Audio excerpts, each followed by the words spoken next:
Bien, bonjour à tous, c'est Romain, j'espère que vous allez tous très bien. Alors aujourd'hui on va répondre à la question qui m'a été posée. Le HIIT c'est bien, mais combien de fois par semaine il faudrait le faire pour avoir des résultats probants et sans pour autant ne faire que ça? Alors déjà il faut savoir qu'est-ce que le HIIT. Donc le HIIT, en anglais High Intensity Interval Training, c'est le fait de faire des séances de très courte durée avec un temps d'effort intense et un temps de récupération. Donc, grosso modo, dans les normes, dans la généralité, il est préférable de faire 30 secondes d'effort et 30 secondes de récupération, par exemple. Donc, grosso modo, 30 séances d'effort, 30 de récup, 30 d'effort, 30 de récup, etc., etc. Mais bien sûr, il y a des modalités, il y a des fonctions, des méthodes plus ou moins intensives qui vont vous permettre d'avoir des résultats plus probants que le 30-30, par exemple, en fonction de votre objectif. Mais ça, c'est un cas à part. Mais globalement, le HIIT, c'est vraiment ça, c'est vraiment de faire des séances de 20 minutes, 30 minutes grand max, pour vraiment venir optimiser votre entraînement sans pour autant aller en salle de sport, sans pour autant courir des heures et des heures pour avoir des résultats peut-être très minimes. Le HIIT, c'est vraiment une méthode, quelque chose qui va venir non seulement booster votre métabolisme, vous allez avoir un meilleur cardio et vous allez bien sûr accroître votre croissance musculaire par le développement de vos tissus conjonctifs, donc de votre tissu musculaire. Et pour répondre à la question combien de fois par semaine il faudrait faire du HIIT, eh bien en fait, ça va vraiment dépendre de plusieurs facteurs. Dans un premier temps, ça va dépendre de vous, vraiment que de vous, par rapport à votre expérience, par rapport au temps disponible que vous avez dans votre journée pour faire une séance de sport, par rapport au niveau de forme actuel que vous avez, parce que forcément, si vous êtes fatigué et que vous n'êtes pas en forme, et bien vous avez potentiellement plus de risques que de se blesser. Donc ça, on va revenir après dans les blessures du HIIT, mais globalement, la question sur combien de fois par semaine, ça va réellement dépendre que de vous, de par votre expérience passée dans le domaine du fitness, de la musculation et du sport en règle générale. Alors pourquoi ça dépend aussi que de vous? Parce que en général, on vante vraiment les bienfaits du HIIT, comme quoi c'est vraiment la méthode miracle pour avoir des résultats vraiment intéressants en très peu de temps. On brûle des calories pendant et après la séance. Donc oui, ce papier c'est bien, mais il ne faut pas oublier une chose, c'est que le HIIT, le faire par exemple 5 fois, 6 fois ou 7 fois par semaine est vraiment très dangereux, non seulement pour vos muscles, pour votre récupération et pour votre système nerveux, mais aussi pour vos tendons. Parce qu'à force de faire des séances au poids de corps, d'avoir des à-coups au niveau des genoux, d'avoir des à-coups au niveau du dos, d'avoir des à-coups au niveau du coude, et bien tout ça, avec des pompes, avec des drop-in jacks, avec des burpees, et bien le fait de le faire régulièrement sans avoir des phases de récupération, eh bien vous allez avoir plus de risques de blessures que les personnes qui s'entraînent 3 à 4 fois par semaine en salle de musculation par exemple. Donc c'est pour ça que, à mon sens, le HIIT c'est bien, mais le faire tous les jours n'est pas le plus optimisé pour avoir les meilleurs résultats.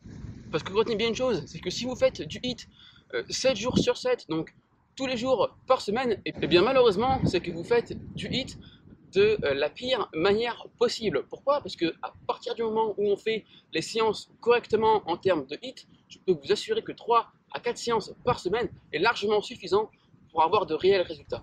Et n'oubliez pas également une chose, c'est que plus vous allez avoir des phases de récupération, plus vous allez laisser le temps à vos tissus musculaires de se réparer, et donc vous allez avoir moins de micro-lésions au fur et à mesure des semaines. Donc typiquement, si on compare deux personnes, une personne qui s'entraîne en HIIT 3 fois par semaine, qui inclut le lundi du HIIT, mardi pause, mercredi du HIIT, jeudi pause, vendredi du HIIT, comparé à une personne qui fait du HIIT tous les jours, eh bien la personne qui aura de meilleurs résultats, à mon sens, ce sera la personne qui va s'entraîner 3 fois par semaine. Pourquoi? Parce que non seulement elle va mieux récupérer, donc ses tissus musculaires vont s'accroître, vont gonfler de manière plus intéressante que la personne qui use à chaque fois ses muscles. De plus, la personne qui va faire 7 jours sur 7 de HIIT, eh bien, va avoir potentiellement des phases de fatigue, des journées où elle n'aura peut-être pas envie de s'entraîner, des journées qui vont peut-être même être nuisibles sur son corps et n'aura pas les résultats escomptés et peut créer à terme un désistement de l'entraînement et pourquoi pas risque de blessure et arrêt total de sport. Donc à mon sens, si vous voulez vraiment durer et avoir des résultats sur le long terme, 3 séances de HIIT par semaine ou 4 séances de HIIT par semaine est largement, mais largement suffisant pour avoir de réels et gros résultats sur votre physique. Alors oui, le HIIT repose sur différents axes d'avantages, notamment c'est pratique, donc tout le monde peut le faire, il n'y a pas d'intervalle d'expérience ou d'expertise. Les débutants comme les experts peuvent faire une séance de HIIT en fonction de leur objectif et en fonction de leur niveau. Ça c'est vraiment un bel avantage. Le second avantage, c'est que faire une séance de HIIT, eh bien, vous allez épuiser un grand nombre de sucres, donc de glycogène musculaire, donc vous allez vraiment épuiser beaucoup d'énergie en très peu de temps, comparé avec quelqu'un qui court par exemple, et vous allez aussi, après votre séance de sport, brûler encore des calories, puisqu'il y a le fameux phénomène d'EPOC, E-P-O-C, qui va venir resynthétiser tout ça entre le glycogène et l'oxygène pour venir encore une fois eh bien, puiser dans vos réserves. L'autre avantage du HIIT, c'est que vous pouvez le faire partout. Pas besoin d'aller en salle de sport ou d'avoir du matériel à disposition.